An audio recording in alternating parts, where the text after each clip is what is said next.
Hello दोस्तों, जल्दी से वीडियो को लाइक कर दो और चैनल को सब्सक्राइब। अमरूद खाने का सही समय क्या है? जानिए अमरूद के फ़ायदे और बीमारियों में इस्तेमाल करने के तरीके। आमतौर पर अमरूद के सभी भागों का उपयोग औषधि के रूप में किया जाता है। अमरूद के फल, पत्ते और उसकी छाल को अलग अलग तरीकों से बीमारियों और समस्याओं को दूर करने के उपयोग में किया जाता है। तो चलिए आगे के लिए भी पढ़ लेते हैं। 6 बीमारियों की दवा है अमरूद के पत्ते। जाने क्यों?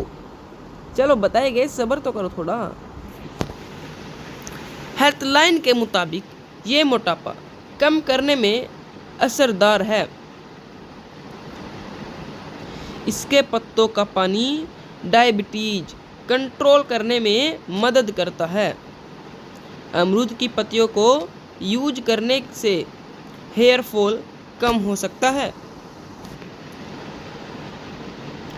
अमरूद का जूस फेफड़े और गले को साफ करने में असरदार होता है। इन पत्तियों का काढ़ा खांसी और सर्दी को दूर करने में कारगर है।